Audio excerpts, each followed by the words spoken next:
So, it's been a while since I posted any tennis videos.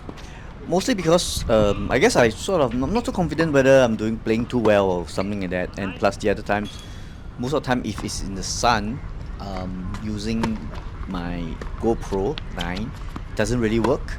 It overheats and then it just stop recording. So you don't have a full match.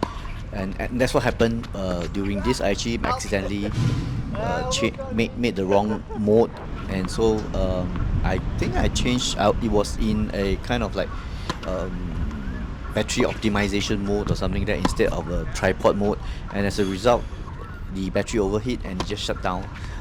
But before the end, long before the end of my first set.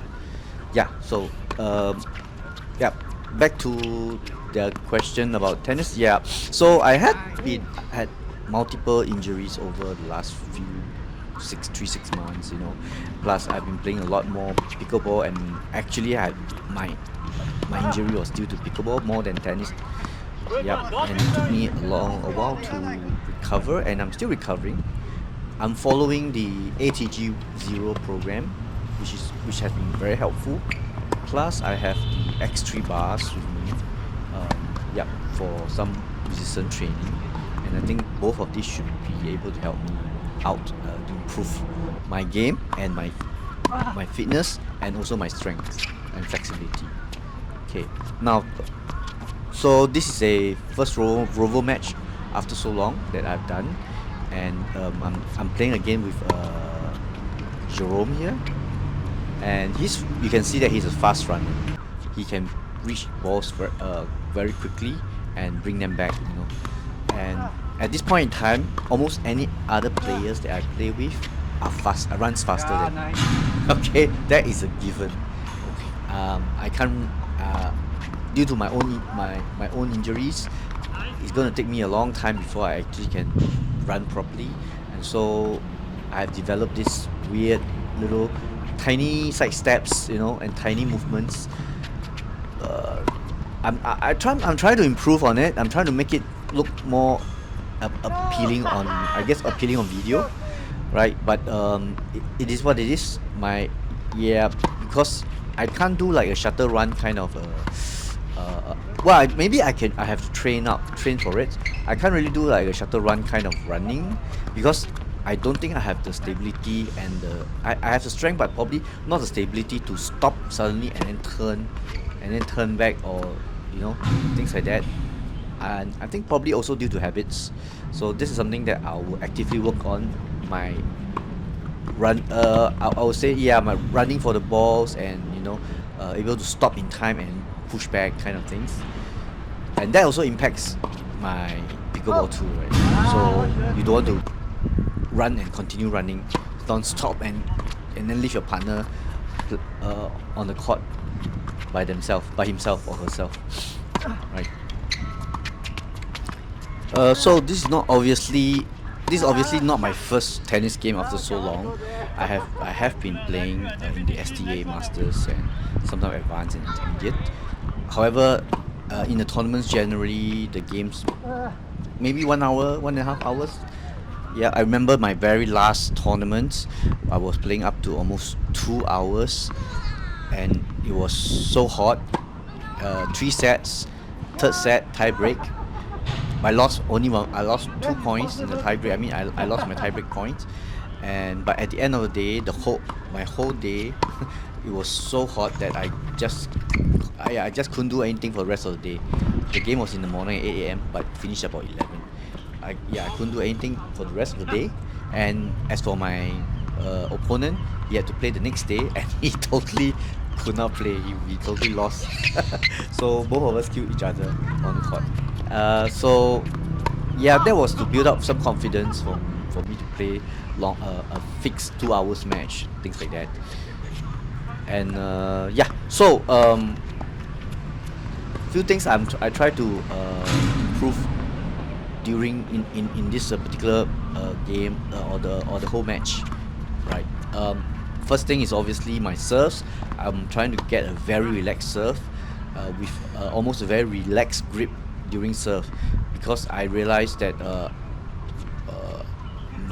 a lot of my shoulders, I have a lot of shoulder pains and shoulder Yeah, and even a bit of a wrist pain because I was really holding my racket too tight during service.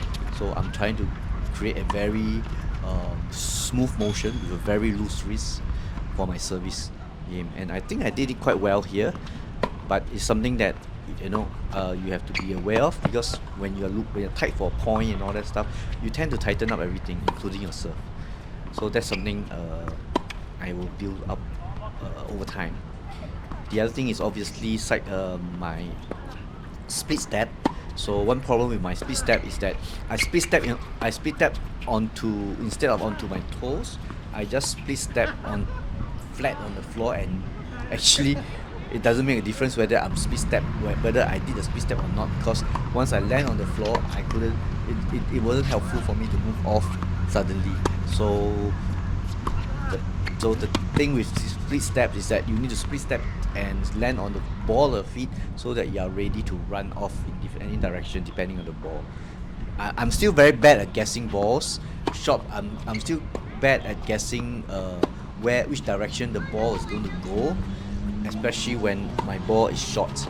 I normally get a shock, and I get no. Normally I get stunned and I can't move. Right, even though it's just next to me, it's like yeah, it's something weird happening with my brains. Anyway, yeah, and okay, split steps, service. Okay, that's something I'm trying to improve. Running, I already said that. Nothing I can do, but I'm getting more and more aware of how I run, when I stop and when I overrun, things like that, and try to like sort of rein it back a bit more. And then at the same time, okay, so the one thing I noticed in this game is that I noticed that both my forehand and backhand, I'm dropping my racket way too early. Right, I should hold my racket up high, up in a what do you call that position? Yeah, I need to pull back my racket and hold it there longer before dropping it to hit the ball. And that is especially for my backhand, because I have a lot more errors on my backhand when I drop my rackets too early. So forehand wise is not too bad because I still do a full swing, but I would like to have a bigger loop and more power. So I'm looking to next few games or over time to improve on that. In other words, I want to be in my prep position much more earlier and holding up the racket upright. Wow, I mean, I'm assuming those who play tennis knows what I mean. I don't really have a term for it. I should have a term for it, but it's not in my. I'm not thinking about it now. So yeah, so I'm dropping my rackets way too fast. And well, I think for example, Yannick Sinner, he does drop his racket for his backhand, right? But then he does a very good loop. He does a very good powerful backhand. Maybe I can do that if I think that whatever I'm trying out doesn't work. But at the moment I'm for me is with this drop of racket, it doesn't help my backhand consistency too much. Yeah, apart from that, yeah, I guess there's a lot of things to improve, but yeah, hope you guys enjoy the rest of my match.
Ravi.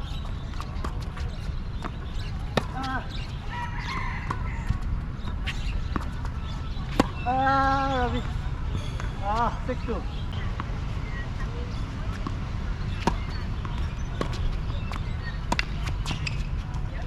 Oh, nice.